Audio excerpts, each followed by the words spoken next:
नमस्कार, आपके साथ हूं मैं आरजू दुबे। आप देख रहे हैं न्यूज नेशन। आज हमारे साथ एक ऐसे शख्स मौजूद हैं जो देश में नए आइडियाज और टेक्नोलॉजी को जमीन पे उतारने का काम कर रहे हैं। ईज ऑफ डूइंग बिजनेस के नेशनल प्रोग्राम डायरेक्टर और नेशनल हाईवे फॉर ईवी जैसे कई बड़े प्रोजेक्ट से जुड़े मिस्टर अभिजीत सिन्हा इस वक्त मेरे साथ स्टूडियो में मौजूद हैं। सर, आपका बहुत बहुत स्वागत है। थैंक यू, नमस्कार। कैसा महसूस हो रहा है सर आपको? पहला सवाल। मुझे लगता है आज के समय में इकोनॉमिक और बिजनेस की बात ज़्यादा ज़रूरी हो गई, क्योंकि जियोपॉलिटिकल सिचुएशंस ऐसी हैं कि इस वक्त आप आगे आने वाले 5, 7, 10 सालों में किस तरह अपनी इकोनॉमी को संभालेंगे, सुलझाएंगे, इस पे खासी चर्चा होनी चाहिए।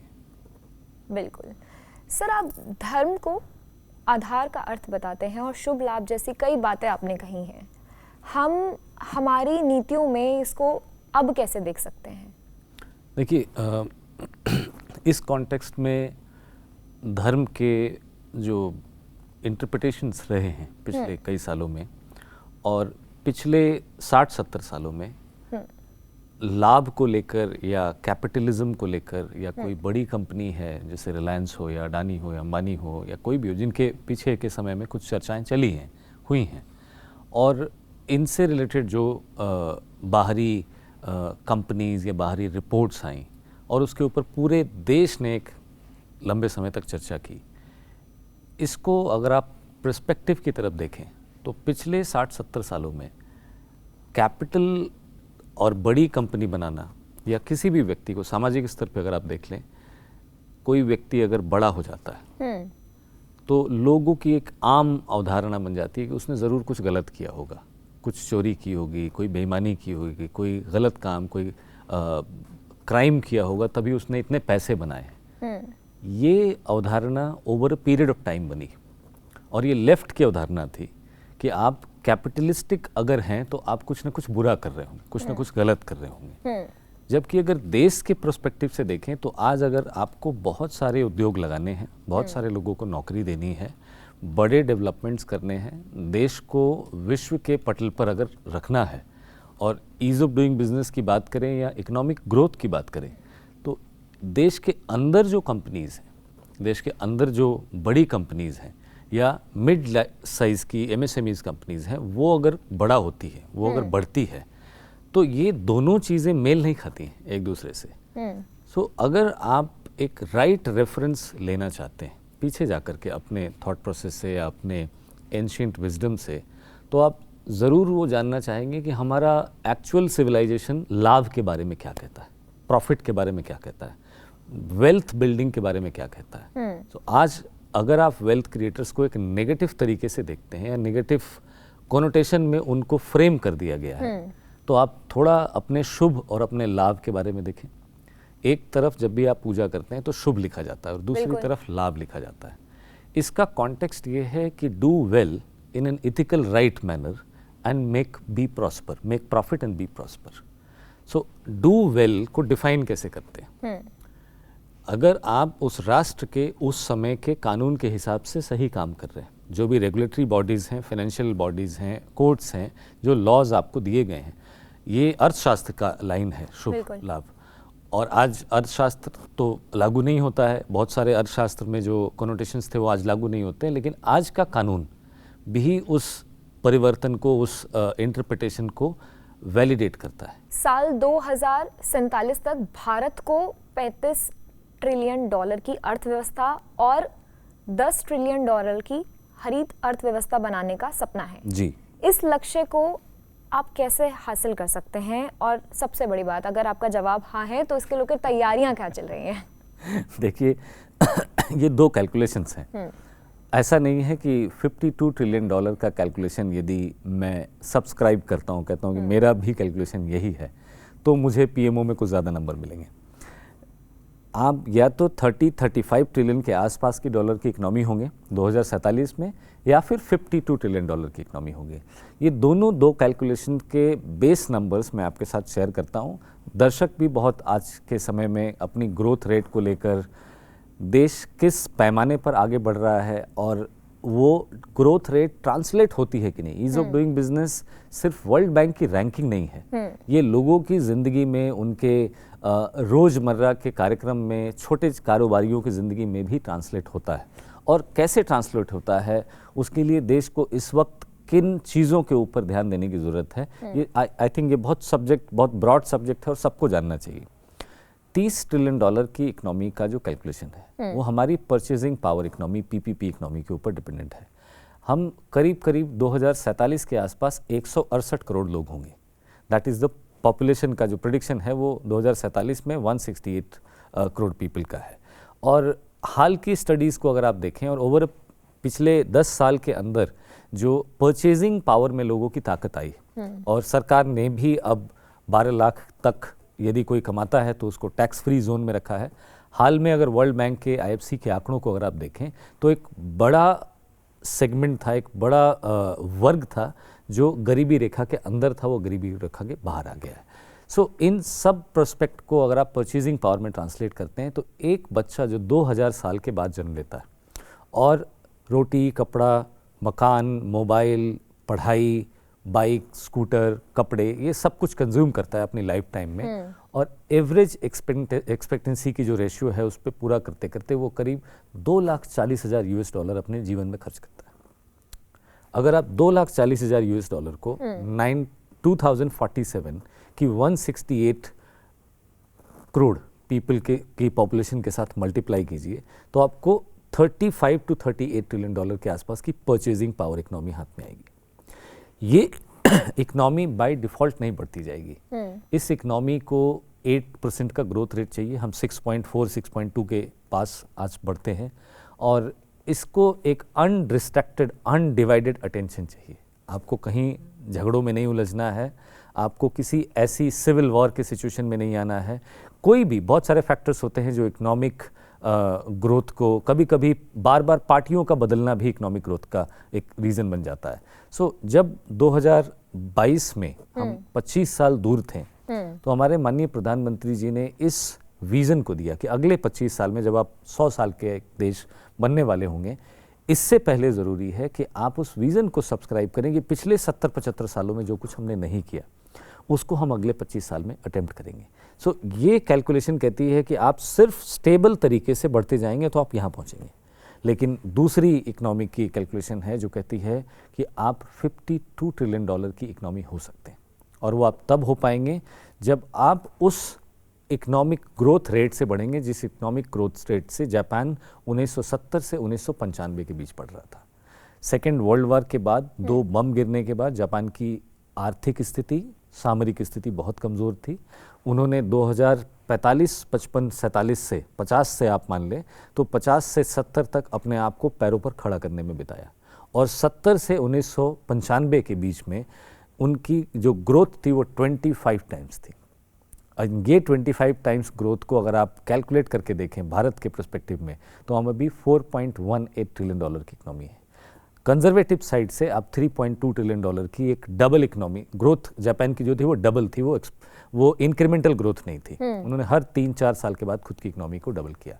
सो उस ग्रोथ को अगर आप इंडिया के प्रोस्पेक्ट में देखें, $3.2 ट्रिलियन की इकोनॉमी 2026 से 2032 के आसपास में डबल हो जाएगी। दैट इज़ अराउंड 6.5, और 32 से 38 के बीच में वो 6.5 से 13 हो जाएगी, और 38 से 44 तक जाते जाते वो 13 से 26 हो जाएगी, और 44 से 50 तक जाते जाते वो 26 से सीधे 52 हो जाएगी। मिस्टर सिन्हा, आप लगातार ईज ऑफ डूइंग बिजनेस की सशक्त बनाने की बात करते हैं। मैं ये जानना चाहूँगी कि पिछले 10 सालों में इसको लेकर क्या सुधार हुआ है, और ये जो बदलाव हुआ है ये आखिर संभव कैसे हो पाया है? विश्वास से। यदि लोग सरकार के ऊपर भरोसा नहीं करेंगे, 2014 से पहले जो सरकारें थीं या उसके पहले जो इकोनॉमिक ग्रोथ की बात होती थी, उसमें एक टैक्स का, देश टैक्स के स्ट्रक्चर पे चलता है। आप माने न माने, बट आपकी बैकबोन जो लोग देश से लेते हैं, गवर्नेंस से, मशीनरी से, इंफ्रास्ट्रक्चर से, उसके बदले में टैक्स देते हैं। और वो कितने मोटिवेटेड होते हैं टैक्स देने के लिए, वो कितना भरोसा करते हैं सरकारों के ऊपर, इस पे डिपेंड करता है कि आपकी इंक्लूसिव ग्रोथ कितनी होगी, आपका इंक्लूजन इनटू फाइनेंशियल सिस्टम कितना होगा, और कौन से कारोबारी हैं, कौन से लोग हैं जो आपके अनऑर्गेनाइज्ड इकोनॉमी में उससे बाहर रहना पसंद करते थे। मुझे याद है यूपीआई के शुरुआत के दिन जब आप बहुत सारे दुकानों पे जाते थे और वो कहते थे यहाँ कुछ पेटीएम वेटीएम नहीं होता, यहाँ कोई स्कैन यूपीआई नहीं होता। हमने पीछे 4 जनरेशन्स बिना डिजिटल के, बिना बही खाते के अपनी इकोनॉमी चलाई है, अपनी दुकान चलाई है, और हम ये सब में बिलीव नहीं करते। आज वो पूरी अनऑर्गेनाइज्ड इकोनॉमी यूपीआई का हिस्सा है, टैक्स भरती है, बैंक में अकाउंट्स हैं, वो इस ग्रोथ को फ्यूल करती है। लेकिन ये जो एक्सचेंज है, ये तो लोगों की तरफ से, सरकार को इस एक्सचेंज के लिए ईज ऑफ डूइंग बिजनेस को लाना पड़ता है। और ईज ऑफ डूइंग बिजनेस की आपने वर्ल्ड बैंक की परिभाषा सुनी होगी, बिल्कुल। ऑडियंस ने, व्यूअर्स ने जाना होगा कि ईज ऑफ डूइंग बिजनेस कानून को कम करने से और कानून को ज़्यादा करने से रिलेटेड होता है। लेकिन मैं जो काम करता हूँ और ग्राउंड के ऊपर जो ईज ऑफ डूइंग बिजनेस होता है, वो ईज ऑफ डूइंग बिजनेस हर उस कंपोनेंट को डिनोट करता है जहां आपको पहले जो एक गिव एंड टेक सरकार के साथ चलता था, और ये सरकार का मतलब कोई केंद्र सरकार और राज्य सरकार नहीं है। इस सरकार का मतलब हर वो आदमी जो ऑफिशियल गवर्नमेंट मशीनरी का हिस्सा है, वो आपके लिए आपके आवेदन को, आपके ड्राइविंग लाइसेंस को, आपके वोटर आईडी कार्ड को, आपके पैन कार्ड को, हर चीज़ को अप्लाई करने का एक एजेंट होता था, एक तरीका, एक कमीशन होता था, एक फीस होती थी, और वो फीस देने के बाद आप सही हैं, गलत हैं, हर तरह के लोगों को हर चीज़ें मिल जाती थी। ये छोटे स्तर का करप्शन था। बड़े स्तर में सरकारें या राज्य सरकार मान लें या कोई पार्टीज मान लें, वो अपने फेवरेट लोगों को, अपने जो उनको चंदा देते थे, अब तो बहुत चीज़ें खुल गई हैं कि हर पार्टी ने कई कंपनियों से चंदे लिए, और इसके लेकर सुप्रीम कोर्ट तक पूरे देश ने बहस की है। तो ये कोई नई चीज़ नहीं है, लेकिन कौन सी पार्टी किससे क्या चंदा ले रही है, उसके बाद क्या गिव एंड टेक होता था, ये ईज ऑफ डूइंग बिजनेस के अगेंस्ट था। ईज ऑफ डूइंग बिजनेस ने आकर इसे बिल्कुल ख़त्म कर दिया। पहले का गिव एंड टेक ये था कि आप हमें चंदा दो, हम उससे चुनाव जीतेंगे, चुनाव जीतने के बाद हम आपको उल्टे पुल्टे सही गलत सारे लाइसेंस दे देंगे, और बाकी की जो नॉर्मल जनता है उसको लाइन में खड़ा कर देंगे। ये स्टेप लेना प्रधानमंत्री जी के लिए, इस सरकार के लिए बहुत बड़ा स्टेप था कि हम एक ऐसी व्यवस्था का निर्माण करेंगे जहां आप ओवर द काउंटर जो कुछ भी जमा करते थे, एजेंट्स के थ्रू, वो ब्रोकर्स के थ्रू जो काम करवाते थे, वो सब कुछ अब पोर्टल पे होगा, और पोर्टल पर उसका निर्णय किया जाएगा कि आपको मिलना है कि नहीं मिलना है, आप उसके लिए एलिजिबल हैं या नहीं है। वो एक फेयर, ट्रांसपेरेंट, अकाउंटेबल इकोनॉमी की बात करते हैं, जहां गवर्नेंस ज़्यादा हो और गवर्नमेंट कम हो। ये इकोनॉमी को डेवलप करने से लोगों के अंदर आत्मविश्वास बढ़ा। मिस्टर सिन्हा, आपने सफ़र की बात करी। जी, कोई भी सफ़र हो, पार्ट ऑफ द लाइफ जो एक चीज़ होती है वो होती है कठिनाइयाँ या चुनौतियाँ। आपको क्या चुनौतियाँ का सामना करना पड़ा, और ऐसी क्या कठिनाइयाँ थी जो आपने फेस करी? देखिए, टेक्नोक्रेट होना, ब्यूरोक्रेट्स के बीच में काम करना, ये वैसा है जैसे आप एक संयुक्त परिवार में रहते हैं और आप सौतेले बेटे, क्योंकि पॉलिसी मेकिंग में एक डोमेनियन स्टेटस हुआ करता था। ये डोमेनियन स्टेटस आज से नहीं, 1947 से नहीं, 1947 के बहुत पहले से चला आ रहा था। ये सुप्रीमेसी ऑफ पॉलिसी मेकिंग अंग्रेजों के समय की है, कि हम आपको बताएंगे कि आप डेवलप कैसे होंगे। रेल से डेवलप होते हैं या आप इंफ्रास्ट्रक्चर से डेवलप होते हैं, पोस्ट ऑफिस बनाने से भारत डेवलप होता है। सो आपको देश में एक बड़ा वर्ग मिल जाएगा जो इस बात पर डिबेट करता होता है कि अंग्रेज नहीं आए होते तो शायद हम इतने विकसित भी नहीं होते। अंग्रेज ने आकर के हमें इतना ऑर्गेनाइज कर दिया, विकसित कर दिया। यही जो अंग्रेजी सभ्यता थी उसने आगे ब्यूरोक्रेसी को जन्म दिया, और ब्यूरोक्रेसी ने, और वो जो जिनका काम एक्चुअली में लॉ बनाना होता है, वो ब्यूरोक्रेसी नहीं होती है। लॉ पार्लियामेंट्स में बनते हैं, वहाँ आप हम सब लोग चुनकर जिन रिप्रेजेंटेटिव्स को भेजते हैं वो आपके हमारे लिए कानून बनाते हैं। लेकिन over a period of time, अगले पिछले 60, 65, 70 सालों को अगर आप देखें तो एक गांव की गरीब महिला से, एक दबे कुचले किसान से अगर आप पूछें कि सरकार क्या है, तो कहेगा सरकार ये बाबू हैं, कलेक्टर हैं, वो थानेदार हैं, वही सरकार है। क्योंकि उसने मशीनरी को ही सरकार देखा है। उसने कभी अपने सरपंच को, अब तो हम डिस्ट्रिक्ट लेवल से नीचे जा चुके हैं, डिस्ट्रिक्ट लेवल से माइक्रो लेवल पे अब हमारी गवर्नेंस है, पंचायती राज का एक पूरा मंत्रालय है, कुछ साल पहले जब ये मंत्रालय नहीं हुआ करता था तो लोवेस्ट एडमिनिस्ट्रेटिव यूनिट भारत की जिले हुआ करते थे, वहाँ कलेक्टर हुआ करते थे। सो अब सरपंच हैं या मुखिया हैं या मंत्री हैं, हमारी जनता उस पावर को रिकॉग्नाइज करना शुरू कर चुकी है। जब बाकी देशों की अर्थव्यवस्था एकदम लड़खड़ा रही थी, उस वक्त भारत एकदम स्टेबल था। आखिर ये पॉसिबल कैसे हो पाया? कौन सी ऐसी बड़ी नीति उसके पीछे का कारण थी? नीति या इसकी जो स्ट्रेंथ है, बिल्कुल, इन दोनों को अगर आप कंपेयर करें तो देश भर में, दुनिया भर में जिस रेशियो में, जिस प्रतिशत में मौतें हुई थी कोविड के समय में, वो प्रतिशत उनकी पॉपुलेशन और लोग जो इन्फेक्ट हुए और जो लोग मरे, इन 3 आंकड़ों के ऊपर बहुत सारे डैशबोर्ड भी आपने कोविड के समय में देखे होंगे। कौन से देश में कहाँ आज कितनी इन्फेक्शन हुए, कितने डिटेक्शन हुए और कितने डेथ हुए, हम लोग पूरे देश का आंकड़ा, पूरी दुनिया का आंकड़ा उस वक्त देखते थे। ये रेशियो भारत का बहुत कम था। भारत की जितनी जनसंख्या है, अगर वही रेशियो मेंटेन हुआ होता जो यूरोपियन कंट्रीज़ में डेथ का परसेंटेज था वर्सेस देयर पॉपुलेशन, तो भारत में शायद बहुत ज़्यादा टोल होता। इसको रोकने में 67 to 68% जो जनता है भारत की, वो शहरों में नहीं रहती है, वो गाँव में रहती है। और उनका फर्स्ट टच पॉइंट जो है वो आशा आंगनबाड़ी वर्कर्स है। हॉस्पिटल भी नहीं है, PHC भी नहीं है।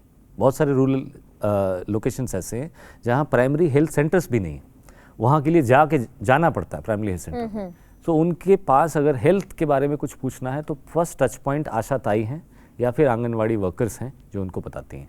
इन आंगनवाड़ी वर्कर्स को जो ब्रीफिंग सेंट्रल गवर्नमेंट से दी जाती थी वो बहुत अनऑर्गेनाइज, बहुत स्ट्रीमलाइन हॉटलाइन ब्रीफिंग नहीं थी।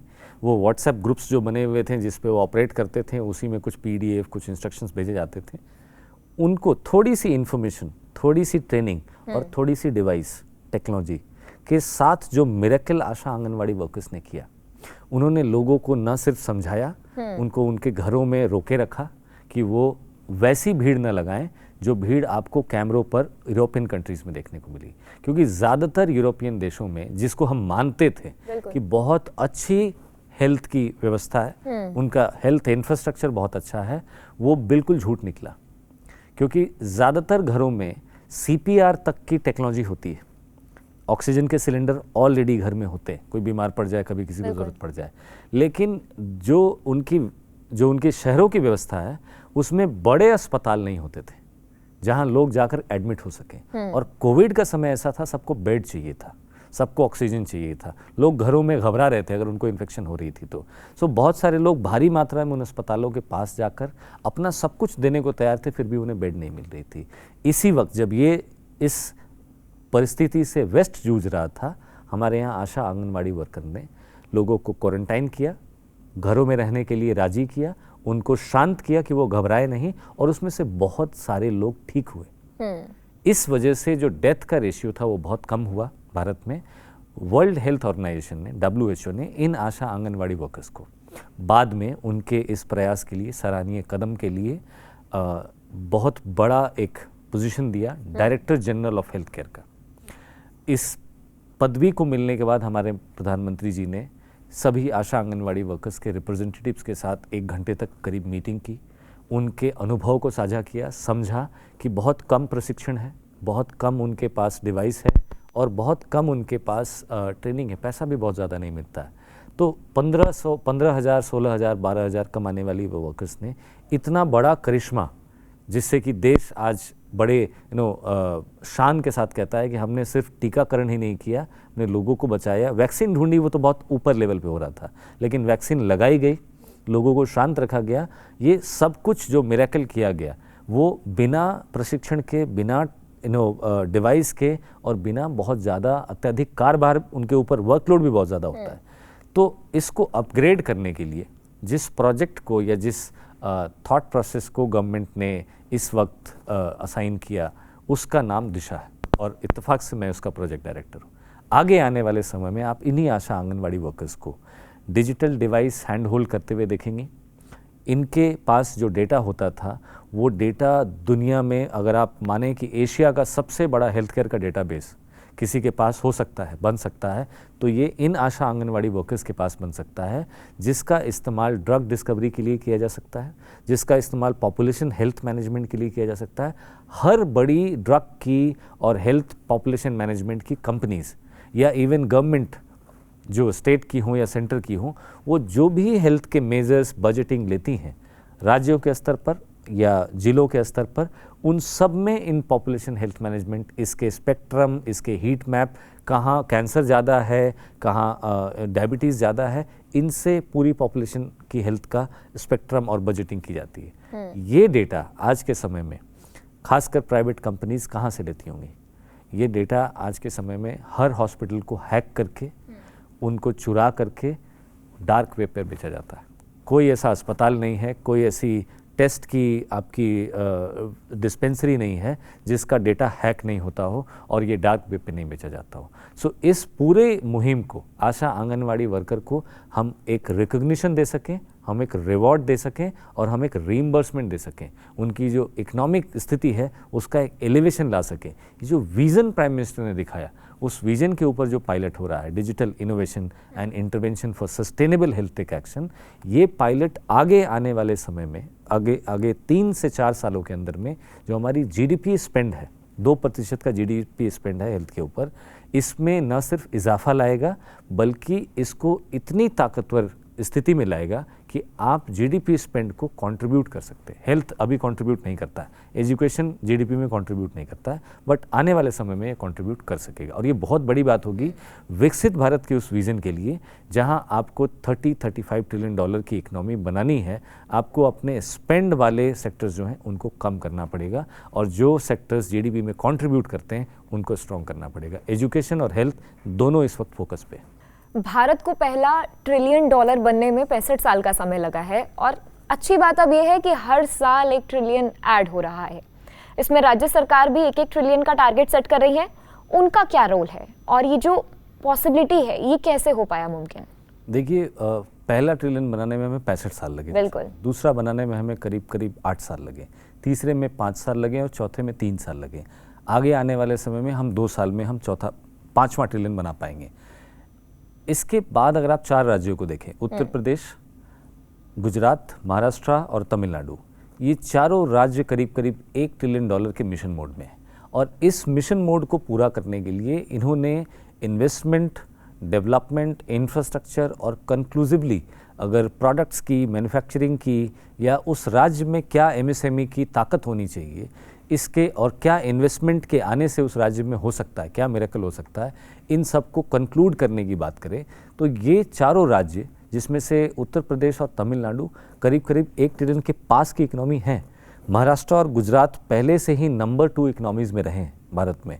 सो मुझे लगता है ये सब के सब चारों अगर 1 ट्रिलियन का मिशन मोड खोलते हैं और उस मुहिम में एक कॉम्पिटिटिव फेडरलिज्म के ऊपर काम करते हैं, तो आगे आने वाले समय में यदि कोई कंपनी भारत आएगी, उसको ईज़ ऑफ डूइंग बिजनेस या उसको भारत को as a destination for manufacturing and investment देखना होगा, तो ये राज्यों के बीच की जो प्रतिस्पर्धा है ये नेशनल लेवल पर भारत को बहुत बेनिफिट देगी और ये as a country, as a nation हमारे लिए बहुत ज़रूरी है कि हमारा कॉम्पिटिटिव फेडरलिज्म आए, क्योंकि राज्यों के स्तर पर जो प्रॉब्लम्स होती हैं वो राज्य ही सॉल्व कर सकते हैं।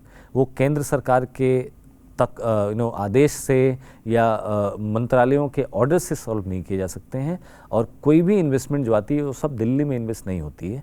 उनका बाहर जाना, किसी एक राज्य में इन्वेस्ट होना ज़्यादा ज़रूरी होता है और वहाँ उनको ग्राउंड लेवल पे जो समस्याएं आती हैं उन समस्याओं के समाधान राज्य सरकार ही निकाल सकते हैं। आपने कहा कि हमें अपना AI सिस्टम बनाना चाहिए जो हमारी सोच और हमारे कल्चर से बना हो।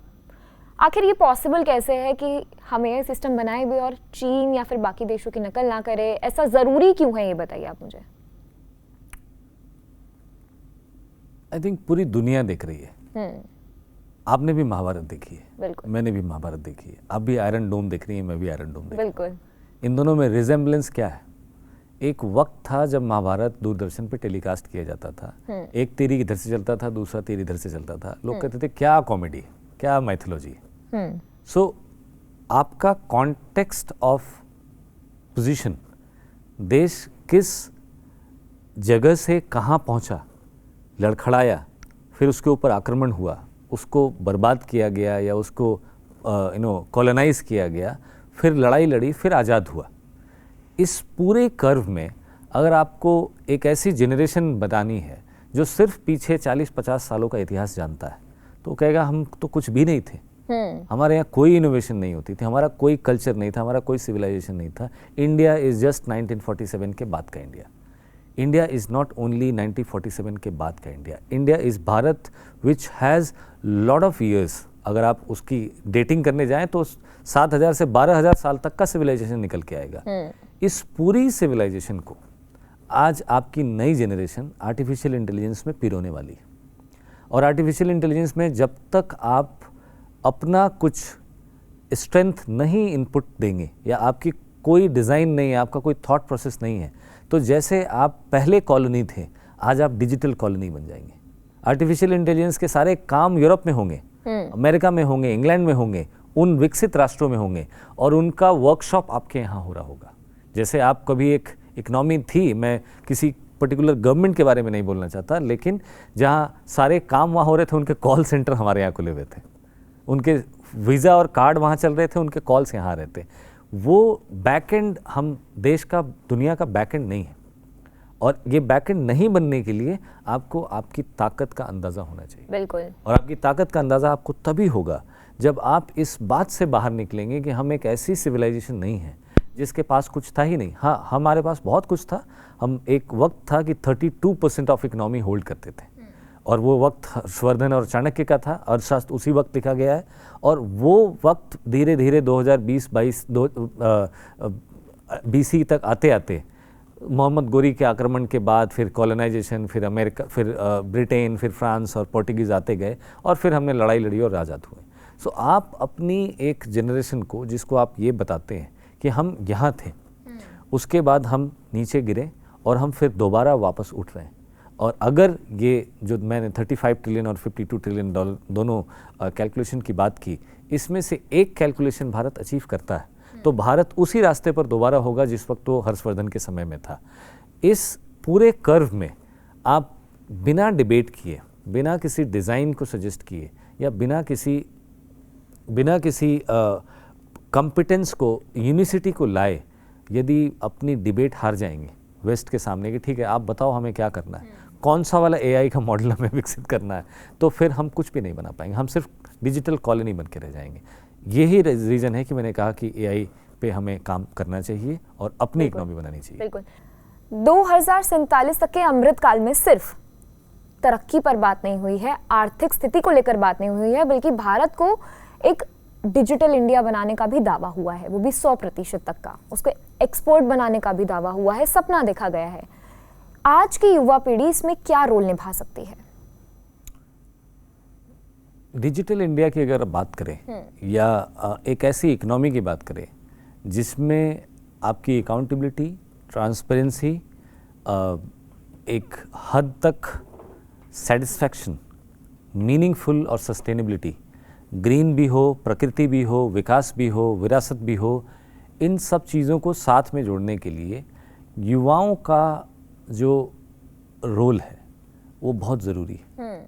क्योंकि आप एक ऐसे देश से निकल कर आए हैं जहाँ कॉपी करने का कल्चर रहा है, एक वेस्टर्न वैलिडेशन लाने का कल्चर रहा है, और उस वेस्टर्न वैलिडेशन लाने के चक्कर में आपने अपना स्वास्थ्य खो दिया, पढ़ाई खो दी, आपने अपने धार्मिक और पारिवारिक मूल्य खो दिए। सो इस वक्त यदि आप वो विकसित भारत बनाना चाहते हैं जिसके पास करंट एग्जिस्टेंशियल क्राइसिस से निपटने के लिए तेल भी हो, बम भी हो, टैंक भी हो, मिसाइल भी हो, रफाइल भी हो, वो कॉम्पिटेंस है आपकी, लेकिन उसके साथ साथ कल्चर भी हो कि आप माँ बाप को कैसे देखते हैं, पुरुष स्त्री एक दूसरे को कैसे देखते हैं, वो जीवन साथ में कैसे बिताते हैं, अगला जो जनरेशन है उसके बच्चों के साथ आप क्या करते हैं, इन्वायरमेंट के साथ आपका कैसा रिश्ता है, आप धार्मिक और स्पिरिचुअल दृष्टिकोण से कितने शांत हैं, कितने काम हैं, योग हो, साधना हो, आपका स्वास्थ्य हो, ये सब चीज़ें आपस में जुड़ी होती हैं। सो एक ही समय में, एक ही वक्त में ये दोनों डिसीजन किसको लेने? हमारी अगली जनरेशन को लेना बिल्कुल, है, बिल्कुल। जिसको कॉम्पिटेंस भी डेवलप करना है, कल्चर भी डेवलप करना है, और इन दोनों में क्या चीज़ें आपको रखनी है और किन चीज़ों को छोड़ना है। आज प्रधानमंत्री जी कह रहे हैं कि आप अगर विकसित भारत में कोई बड़ा योगदान कर सकते हैं, हो सकता है आप डायरेक्टली कुछ योगदान नहीं कर सकते हो, लेकिन हर व्यक्ति एक योगदान ज़रूर कर सकता है कि वो स्वस्थ रहे। बिल्कुल। वो देश के ऊपर बीमार पड़ के या अनहेल्दी खाना खा के, अनहेल्दी लाइफस्टाइल को अपना करके एक हेल्थ एक्सपेंडिचर का टोल ना बढ़ाए। सो ये एक उम्मीद है युवा से करने की। सो क्या स्वस्थ का मतलब सिर्फ शारीरिक रूप से स्वस्थ होना होता है? मानसिक रूप से आप क्या कंज्यूम करते हैं, क्या देखते हैं, क्या पढ़ते हैं, क्या सोचते हैं, देश के बारे में किस तरह के विचार रखते हैं, अपनी समाज के बारे में, अपनी सोसाइटी के बारे में, कानून के बारे में। रोड क्रॉस करते समय आप खुद भी कानून का उल्लंघन कर सकते हैं, उससे एक्सीडेंट हो सकती है। आपकी खुद की जिम्मेवारी कितनी है? कोई चोरी हो जाती है, कहीं कोई किसी को परेशान कर रहा है, कहीं एक्सीडेंट हो गया है। इन सब चीज़ों से मिलकर विकसित भारत बनता है। विकसित भारत का मतलब सिर्फ ये नहीं है कि बड़ी इमारतें बन गई, बड़ी इकोनॉमी बन गई और लोग एक दूसरे के साथ लड़ रहे हैं। विकसित भारत का मतलब एक सेंसिबल, कॉम्पिटेंस के साथ कल्चर रखने वाला और कॉन्शियसनेस के साथ डेवलप होने, और ये सब कुछ अगर कोई बता सकता है, दुनिया को अगर कोई समझा सकता है कि आप हेल्दी कैसे रहें, ये बता सकता है कि कौन सी ऐसी विकास है जो विरासत और प्रकृति के साथ उग सकती है, बढ़ सकती है और फ्लॉरिश हो सकती है, तो वो सिर्फ भारत बता सकता है। क्योंकि भारत के पास वो एंशिएंट विजडम है, हमारे पास वो सिविलाइजेशन है जिसने करीब करीब 7000 साल तक पूरी दुनिया को बिना किसी लॉ के, बिना कुछ लिखे हुए, बिना किसी कानून के ये बताया कि आदमी, इंसान और नेचर एक दूसरे के साथ साथ रह सकते हैं। ये सनातनी सभ्यता का सबसे बड़ा मूल उदाहरण है, और ये लिखा गया अर्थशास्त्र में। अर्थशास्त्र से पहले कहीं नहीं लिखा हुआ है, अर्थशास्त्र से पहले हम इसको प्रैक्टिस करते थे। इनफैक्ट हमारे बहुत सारे एंशिएंट ग्रंथ हैं जो पहले लिखे ही नहीं गए थे, वो सिर्फ एक पीढ़ी दूसरी पीढ़ी को सुना करके, बता करके पास ऑन कर देती थी, वो पूरा नॉलेज पास ऑन कर देती थी। अर्थशास्त्र के कुछ समय पहले परणी और योगा और बाकी की जो चीज़ें हैं, जिसमें चरक संहिता है, आयुर्वेद है, ये सब लिखा गया, तो जाकर के ये स्कल्पचर्स बने और फिर पढ़ना शुरू किया। इस पूरे पीरियड में जब आप इस कॉन्शियसनेस को अचीव कर चुके, आज हम जानते हैं कि हमने आज़ादी के समय, आज़ादी के पहले अंग्रेज़ों के साथ या जो हमारे ऊपर आक्रमण हुए या जो कॉलोनाइजेशन हुआ, उसमें हमारी किन चीज़ों को तोड़ा गया।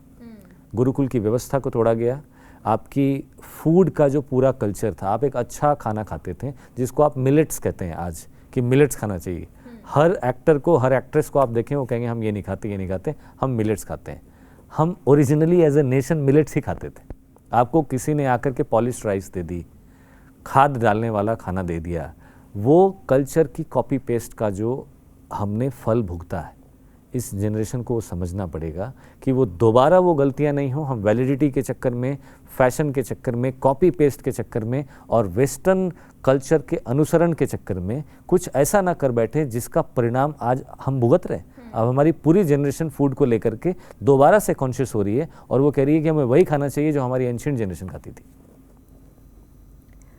Mister Sinha, thank you so much, आप हमसे जुड़े, आपने हमें अपना इतना कीमती समय दिया, उसके लिए thank you so much. Thank you, pleasure being here. देश की तरक्की में टेक्नोलॉजी और सोच का इतना बड़ा रोल हो सकता है, ये आज की बातचीत से साफ झलकता है। अभिजीत सिन्हा जी के विजन और काम से देश को एक नई दिशा जरूर मिलेगी। आज की खास बातचीत में बस इतना ही। जुड़े रहिए हमारे साथ और देखते रहिए न्यूज़ नेशन। नमस्कार।